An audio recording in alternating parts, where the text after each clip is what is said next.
everyone, welcome to part 4 of learning the basics of Scratch. So if you haven't watched those previous parts yet, then please watch those now. So, alright.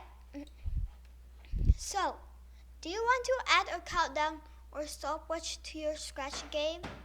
So in this video, I'll show you how to make a simple timer in Scratch.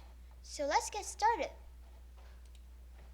So first, we need to create a variable to store the time.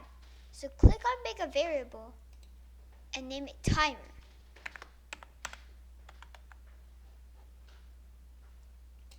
Now we can use this variable to track time.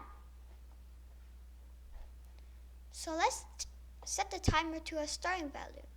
We'll use set timer to 10 when the green flag is clicked.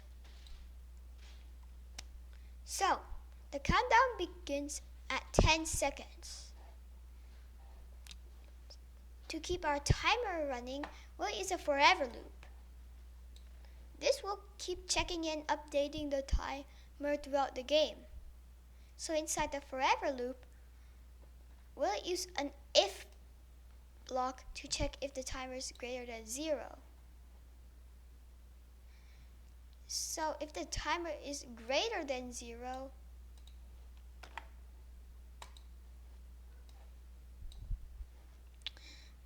then we'll wait 1 second and then decrease the timer and then change timer by -1. This makes the countdown work. So now we need to check when the timer reaches 0. So we'll add another if block to show a message or stop the game when the timer runs out. So please do the following.